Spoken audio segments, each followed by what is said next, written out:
Lovely good morning everyone. कैसे हैं आप लोग? I hope you all are doing great and हम सब भी बहुत अच्छे हैं। तो अभी सुबह के 5:30 बज रहे थे और सबसे पहले उठते ही मैं आ गई हूँ बालकनी में देखने के लिए कि आज का जो मौसम है कैसा है। तो आज का मौसम मुझे बहुत अच्छा लग रहा था, ठंडी ठंडी हवा चल रही थी। तो सोचा मैंने चलो आज तो थोड़ा सा ठीक है, क्योंकि पता है ना आज है वट सावित्री। तो आज बहुत सारी तैयारियां जो है करनी है, इस वजह से मैं जल्दी उठ गई हूँ। एंड मिश्रा जी को पहले ऑफिस भेज दूँगी, उसके बाद जो अपनी तैयारियां हैं वो शुरू होगी। तो यहाँ पे मैं दिखा रही थी आपको मेहंदी, तो मैंने जैसे तैसे अपने हाथों में जो है मेहंदी लगा लिया है। एंड मिश्रा जी ऑफिस चले गए थे, उसके बाद मैंने सारी प्रिपरेशन जो है करना स्टार्ट कर दिया। तो सबसे पहले जितनी भी चीज़ें हैं जो मुझे रेडी होने के टाइम चाहिए वो मैंने एक जगह रख लिया। इससे क्या होगा कि मैं आराम से रेडी हो जाऊँगी। वैसे ढूंढने में बहुत ज़्यादा टाइम जो है लग जाता है। रेडी हो गई हूँ मैं। उसके बाद जो फाइनल है वो सबसे बेस्ट एंड बहुत ज़्यादा इम्पॉर्टेंट जो है वो है आलता लगाना। हमारे यहाँ पे कुछ भी शुभ चीज़ें हो ना, आलता हम लोग ज़रूर लगाते हैं। तो इस वजह से मैं यहाँ पे बैठ गई हूँ आलता लगाने के लिए। उसके बाद मैं घर में पूजा करूँगी, उसके बाद मैं जाऊँगी मंदिर पूजा करने के लिए।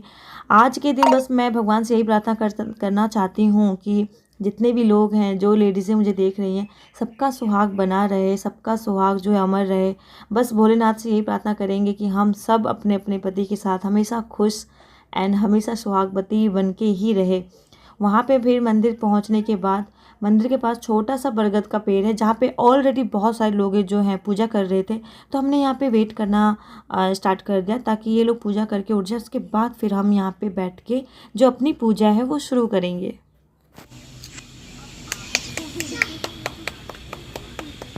हेलो गाइस, कैसे आप लोग? देखो मुझे चीटी मिली। दोबारा बोलना, हेलो गाइस कैसे लोग? चीटी क्या कर रहे पति भाई? वीडियो बनाने क्या? पति भाई। और यहाँ पे हम लोग कर रहे हैं वेट ताकि हमारा जो नंबर है आए।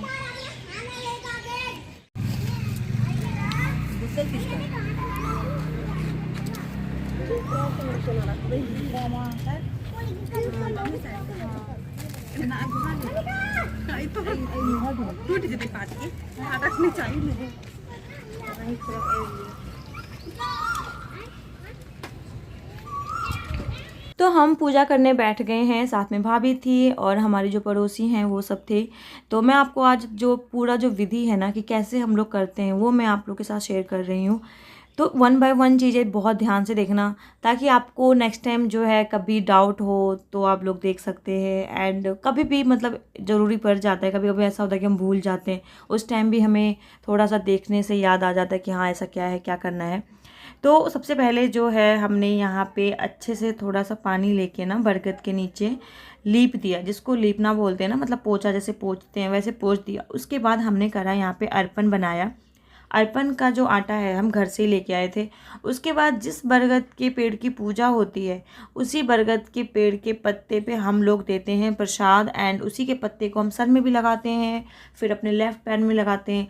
बट रूल ये है कि आप खुद से उस पत्ते को नहीं तोड़ोगे, तो हम किसी से तुड़वा लेते हैं। खासकर ज़्यादातर लड़कों से ही तुड़वाते हैं, अगर लड़के नहीं हैं तो कोई भी अनमैरिड लड़की जो है बच्ची, उससे हम तुड़वा लेते हैं। तो उसके बाद फिर हमने 1 बाय 1 करके जो है स्टार्ट कर दिया है। मेन जो इसमें एक पंखा एंड हमारे इधर आम, ये भी बहुत ज़्यादा इम्पॉर्टेंट है आज के दिन। तो पंखा हमने यहाँ पे रख दिया है बरगद के पेड़ के बिल्कुल सामने नीचे, जहाँ पे उनकी पूजा होगी। और हमने एक आम जो हम हस्बैंड को देंगे खाने के लिए, जिससे हम जल चढ़ाते हैं, वो भी मैंने रख दिया है। आज के प्रसाद में लीची, आम एंड जो चना होता है भिगोया हुआ वो ज़रूर होना चाहिए।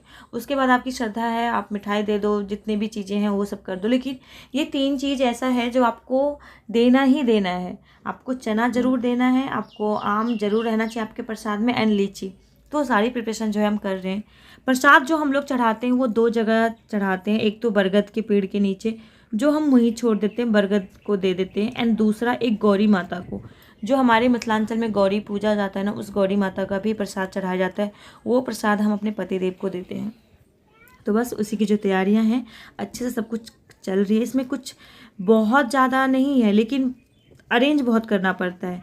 बहुत जगह पे मतलब बिहार में भी बहुत ज़िले में ना अलग अलग तरीके से जो है मनाया जाता है। हमारे इधर कुछ और तरीके से मनाया जाता है। तो रिचुअल्स जो है ना गांव-गांव के हिसाब से अलग-अलग रिचुअल्स है। हमारे इधर ऐसे मनाया जाता है। हो सकता है कि आप लोग जो लोग मुझे देख रहे हैं बिहार से, उनके उधर कुछ और तरीके से जो है मनाया जा रहा होगा।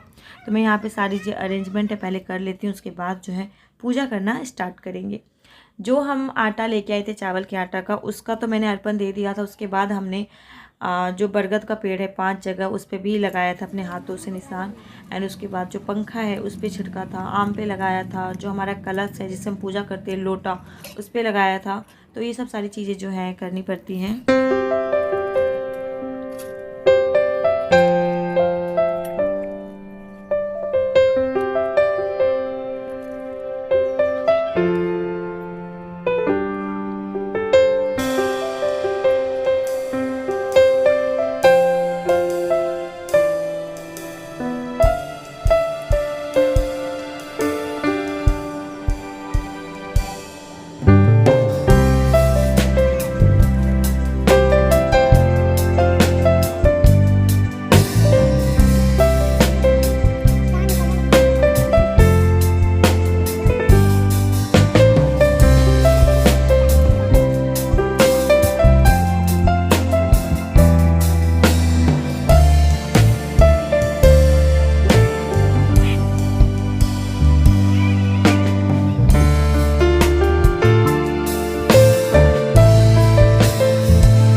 अभी जो आप लोगों ने देखा ना, वो गौरी पूजना बोलते हैं उसको। तो गौरी पूज लिया है मैंने।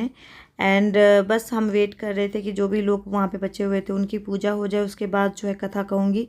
तो 2 साल से ऐसा हो रहा है कि मैं ही कथा सुना देती हूँ इन लोगों को, और साथ के साथ मैं भी सुन लेती हूँ।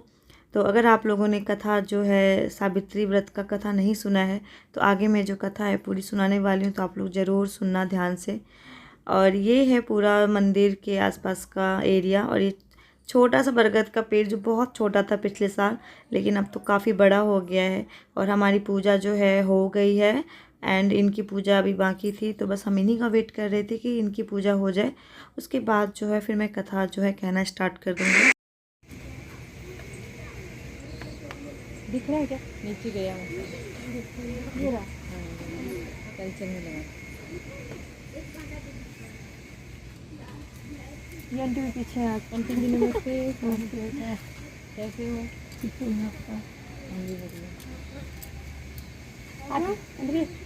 अच्छा लो तो पापा जी बोतल करो स्टार्ट बटन करूँ? हाँ। वट सावित्री या वर सहायता की कथा। प्राचीन काल की बात है। महादेश मध्य देश में अश्वती नाम के परम ज्ञानी राजा थे। उनकी दीर्घकाल तक संतान न होने के कारण दुखी हुए राजा ने अपने राज्य के सब विद्वान ज्योतिष ब्राह्मण पुरोहित आमंत्रित कर एकत्रित किए। सबका यथा योग सत्कार कर कहा, हे भविष्यदर्शी विद्वान विप्रो, आप सब गणना करिए, बताने की कृपा करिए कि मेरे भाग्य में कोई संतान है या नहीं। तत्काल राजा के प्रश्न का उत्तर देने के लिए विद्वान ज्योतिषों ने अपनी अपनी ज्योतिष गणनाएं प्रारंभ कर दी। कुछ समय सब गंभीर होकर राजा की ओर देखने लगे। राजा ने कहा, आप लोग संकोच त्याग कर सच्ची बात कहिए। ज्योतिष बोले, हे राजन, आपके प्रश्न का उत्तर प्रसन्नता बढ़ाने वाला नहीं है, फिर सत्य को छिपाना नहीं है, आपको बता ही देना है। आपके एक अत्यंत रूपवान बुद्धिमान धर्म परायणा कन्या उत्पन्न होगी। इसके अतिरिक्त वे भी अपने विवाह के 1 वर्ष बाद विधवा हो जाएगी। यह विधि का विधान है। ज्योतिष की भविष्यवाणी सुनकर राजा बहुत दुखी हुए हैं। वे कन्या और अपने राज्य की भविष्य चिंता में बहुत दुखी हो गए। कालांतर राज्य में राजा के एक अन्य कन्या उत्पन्न हुई। वह समय अनुसार बचपन व्यतीत कर युवा हुई और विवाह योग्य आयु की हो गई। राजा अपनी कन्या के विवाह के परिणाम सोचकर भी दुखी हो गए। वे ये विचार करने लगे कि कुछ बचाव का प्रयास किया जाए। ऐसा सोचते सोचते देव प्रेरणा से राजा को नारद जी का स्मरण हो आया। धर्मात्मा राजा ने आवाहना कर नारद जी को बुलाया और सारी बातें बता दी। नारद जी कुछ पल विचार कर बोले, हे राजन, तुम अपनी कन्या के विवाह का दायित्व उसी पर छोड़ दो। तुम अपनी कन्या से कहो अपने लिए स्वयं ही कोई योग्य वर तलाश ले। तुम्हारी कन्या जिस युवक को अपने भावी पति के रूप में तुम्हारे सामने प्रस्तुत करे, तुम उसी के साथ अपनी कन्या का पूर्ण सशक्त विधि के विवाह कर दो। राजा ने अपनी कन्या सावित्री को बुलाया और नारद जी की बातें बताकर पूछा, हे पुत्री सावित्री, तुम कहो तुम्हारा क्या विचार है। सावित्री बोली, हे पिताजी, मैं नारद जी का आदेश का प्रसन्नतापूर्वक पालन करूंगी। राजा को कुछ सांत्वना प्राप्त हुई। वह राजपुत्री सावित्री ने सखी सहेलियों दासियों अनुचरों सहित भावी पति के योग्य व्यक्ति को ढूंढने में भ्रमण करना प्रारंभ कर दिया। अनेकों नगर व वन प्रांत पार कर सावित्री एक छोटे से रमणीक जंगल में पहुंची। वहां पहुंचकर सावित्री ने अपना रथ रुकवाया। कुछ देर प्रकृति की सुंदरता निहारने के बाद सावित्री विश्राम करने लगी। आंख खुलने पर एक वृक्ष की डाल पर बैठकर कुल्हाड़ी से लकड़ी काटता एक सुंदर बलिष्ठ गौड़ वर्ण युवक दिख पड़ा। उस युवक को देखकर सावित्री का ध्यान उस युवक के चेहरे के भावों को, मुखाकृति और भाव का अध्ययन करती रही। युवक का मौन निरीक्षण करते हुए काफी समय व्यतीत करने के बाद सावित्री ने अपने अनुचरों द्वारा उस युवक को बुलवा भेजा। सावित्री द्वारा बुलाए जाने पर सत्यवान उसके पास आ पहुंचा। सावित्री द्वारा परिचय पूछने जाने पर सत्यवान ने कहा, हे राजकुमारी, मैं एक दरिद्रता प्रभावित कुलीन युवक हूँ। इसी जंगल में रहता हूँ। मेरे साथ ही मेरे माता पिता भी रहते हुए अंधे हैं। मैं जंगल की लकड़ी काट कर बाजार में बेचता हूँ। इसी से हम तीनों प्राणियों का जीवन निर्वाह होता है। मेरा नाम सत्यवान है। आप कहिए मैं आपकी क्या सेवा करूँ? बैठ जाओ, अभी नहीं पूजा हो जाएगा तब दूंगी। जाओ। उस सत्यवान नामक युवक की शालीनता, शिष्टता और स्पष्टवादिता से सावित्री बड़ी प्रभावित हुई। उसने युवक के गुणों से प्रभावित होकर उससे विवाह करने का निश्चय किया। ऐसा निर्णय लेते ही सावित्री ने युवक से शांत गंभीर स्वर में विनम्रता पूर्वक विवाह का प्रस्ताव रखा। सावित्री का प्रस्ताव सुनकर सत्यवान ने कोमल नम्र स्वर में कहा, हे राजकुमारी, मेरे साथ विवाह करना आपके लिए उचित नहीं है। मेरे साथ ही आप भी दुखों और संकटों में घिर जाएंगे। इसके बाद सावित्री बार बार विवाह का आग्रह करने लगी। सत्यवान तरह तरह से समझाता रहा, लेकिन सावित्री का हट करने पर सत्यवान ने कहा, समीप ही मेरी कुटिया है, वहाँ मेरे माता पिता हैं, आप उनके पास चले। अच्छा हो कि यह बात उनके सामने हो। सत्यवान के प्रस्ताव से उत्साहित होकर सावित्री उसकी कुटिया में गई। वहाँ सत्यवान के अंधे माता पिता ने भी सावित्री को हर तरह से समझाया, पर सावित्री अपनी ओर से उन्हें तरह तरह से आश्वस्त कर विवाह की स्वीकृति प्राप्त करने में सफलता प्राप्त कर ली। सत्यवान ने भी विवाह के लिए स्वीकृति दे दी। सत्यवान की कुटिया से लौटकर सावित्री अपने पिता के पास पहुंची और संपूर्ण वृतांत बता दिया। सावित्री अपने पिता से वार्तालाप कर रही थी कि उस समय नारद आगे पहुंचे। वो बोले, तुमने अपना पति कैसे चुना, किसे चुना? इस पर सावित्री ने पुनः सारी बातें नारद जी के सामने दोहरा दी। नारद जी बोले, सत्यवान एक गुणवत्ता रूपवान सदाचारी सज्जन युवक है, परंतु विवाह एक वर्ष बाद ही उसकी मृत्यु हो जाएगी। इसलिए हे सावित्री, तुम अपने लिए पुनः किसी अन्य व्यक्ति को चुनो। सत्यवान अल्प आयु कम उम्र में मरने वाला है। नारद जी की बात सुनकर सावित्री बोले, हे नारद जी, दैव भय से मैं धर्म विमुख नहीं हो सकती हूँ। हिंदू नारी जीवन में एक बार अपने पति का चुनाव करती है। मैं सत्यवान को अपना पति चुन चुकी हूँ। अब वचन भंग का पातक नहीं करूंगी। नारद जी और सावित्री के पिता ने उसे तरह से समझाया, पर सावित्री ने सत्यवान से ही विवाह करने पर ढिंड रही। तो नारद जी ने कहा, तुम्हारा कल्याण हो, जीवन सुखी हो। नारद जी आशीर्वाद देकर विदा हो गए। सावित्री की इच्छा अनुसार उसके पिता ने उसके विवाह सत्यवान के साथ कर दिया। सावित्री को ज्ञात था कि एक वर्ष बाद उसके पति की मृत्यु हो जाएगी। ऐसे में यदि शंकर जी को प्रसन्न कर लिया जाए तो विधि के विधान पर भी विजय पाई जा सकती है, क्योंकि शंकर जी के विषय में प्रसिद्ध है। मैं ही कठिन कुंकल भला के भावी हूँ, मेर संक्रांति बुराई था। शंकर जी में शक्ति के विधाता का विधान भी बदल सकते हैं। अतएव सब प्रकार के निश्चय कर सावित्री भक्ति पूर्वक शंकर भगवान की आराधना करने लगी। सत्यवान के लिए सावित्री पूर्ण मन योग से शिव जी का आराधना करती रही। जब सत्यवान की आयु के केवल 7 दिन शेष रह गए थे तो सावित्री और तीव्रता से कठिन व्रत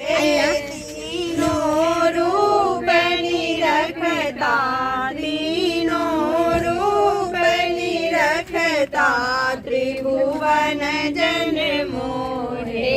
ओम जय शिव ओंकारा माला वन माला मुंडे माला धारी। ओ स्वामी मुंडे माला धारी।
पिछले बार पतला पतला था ना, मत लगाइए।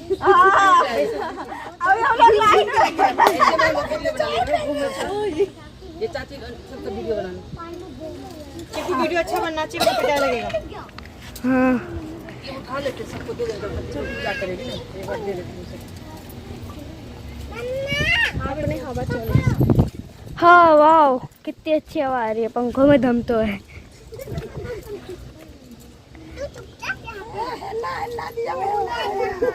उड़ेगी वो हवा से, पानी भर दो उसमें कहीं से भी।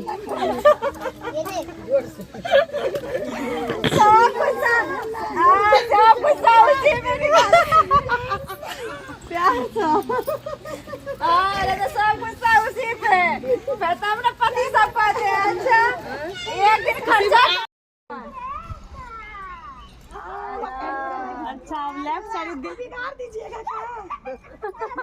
बच्चा जवान हो गया।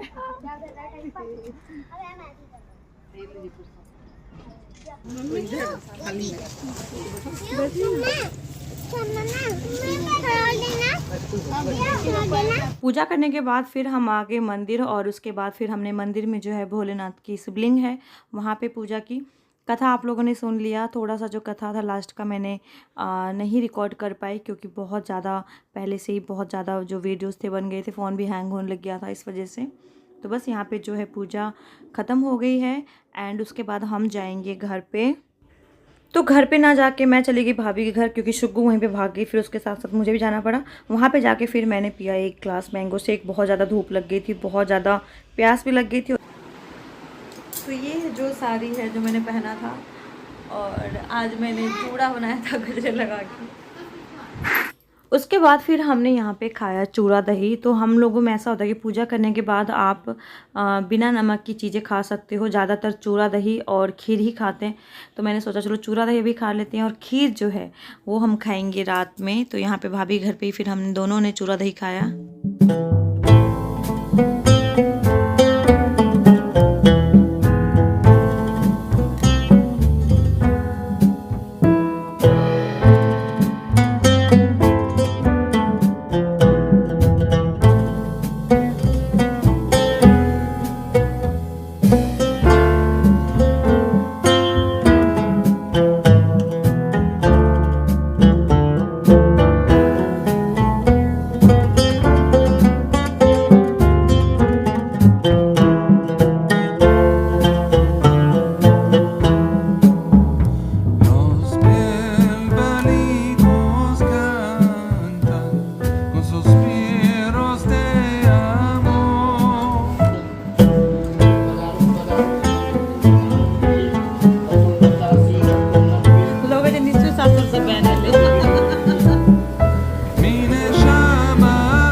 बस मैं पूजा वूजा करके चली गई थी भाभी घर पे, और अब जस्ट अपने घर पे आई हूँ। और उसके बाद जो मेरा पेंडिंग काम था, बहुत सारे जो रील से शूट किए मैंने, सारे भी चेंज नहीं किया है, क्योंकि मिश्रा जी भी आएंगे। तो उसके बाद भी जो हमारा रिचुअल्स होता है, जैसे कि उनके पैर छूना, पंखा करना, एंड जो आम चढ़ाते हैं वो आम देना, वो आम भी देना पड़ता है। इस वजह से मैं चेंज नहीं किया है, और मैं सोच रही हूँ चेंज ना ही करूँ। देखती हूँ पल्लू जो है चेंज कर लेती हूँ, मतलब मैंने सीधा पल्ला लिया है, उल्टा पल्ला ले लेती हूँ। लेकिन उससे पहले थोड़ी देर बैठते हैं, रिलैक्स करते हैं। ब्लॉग तो आज नहीं जा पाएगा, कोशिश करूँगी रात में अगर होगा तो कर दूँगी, लेकिन कल जो है ये ब्लॉग चला जाएगा। आप लोग कमेंट बॉक्स में ज़रूर बताना कि आपकी जो वट सावित्री का व्रत है कैसा गया, कैसा नहीं, और कौन कौन करता है, कौन कौन नहीं, और आप मुझे कहाँ से देख रही है। ये सब चीज़ें आप ज़रूर आप लोग कमेंट बॉक्स में करना। तो चलो चलते हैं फटाफट जल्दी से। जो मैं थोड़ा सा चेंज करती हूँ, मैंने सीधा पल्ला लिया, इसको उल्टा पल्ला करके, और फिर मैं आपसे मिलती हूँ 2000 years later. क्या लगाया मैंने? नकली गजरा दिखा कहाँ है गजरा? जल्दी कर यार, लग रहा मेरा। मानते हो ना मैं सुंदर हूँ? हाथ मुँह धोके फिर आप अपने औकात पे आ जाओगे। फूल वाला रबर, कोई नहीं।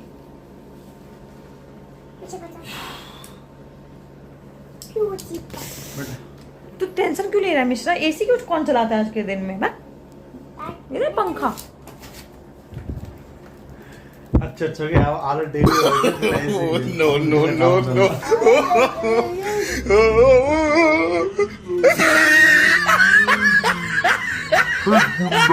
कैसे कैसे लोग रहते हैं यार यहाँ पर। तो तुरंत ऑफिस से आए ही थे, और सबसे पहले उनकी जो नज़र है मेरे गजरे पे गई, जो बोल रहे थे कि नकली का गजरा क्यों लगा, असली का लगाते हैं ना। एंड फिर फ्रेश होके आए। उसके बाद जो हमारे में रिचुअल्स होता है कि आज के दिन जो होता है मेन जो व्रत है ना वो पति के उम्र के लिए ही की जाती है, पति के लिए ही की जाती है।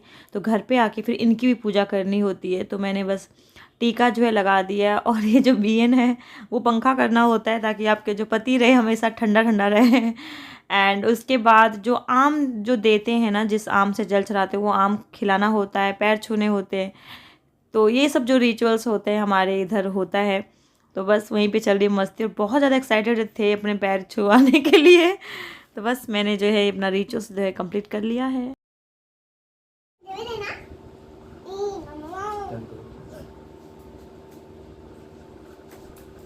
और ये आम है जिससे मैंने जल चढ़ाया था। ये आम आप ही को खाना है। मैं मुझे खाना नहीं, ऐसे नहीं खाते हैं, ऐसे खा लो छील छाल के, खाना खाने के बाद खा लेना। लूज कर लोगे इतना, तुम टाइट कर। जैसे मैंने आपको हमेशा दबा दबा के रखा, उसका दबा दबा के रखा। और गिफ्ट दो। तो मैं यहाँ पे जो चावल है उसको फ्राई कर रही हूँ। इसको मैंने फ्राई कर दिया है प्याज टमाटर डाल के। और हम लोग तो आज नमक नहीं खाएंगे, हम लोग रात में खाते हैं खीर। तो मैंने अपने लिए यहाँ पे खीर जो है वो भी बना लिया है। तो इसमें खीर है, चावल फ्राई हो गया है, मतलब खाना बन ही गया नॉर्मल। ये लेके आ गए थे अपने लिए दाल। क्या है? दाल मखनी है। इसमें ये इनका दाल मखनी है, यहाँ पे कुछ सैलड है, और उसके लिए बनाया है हमने ये क्या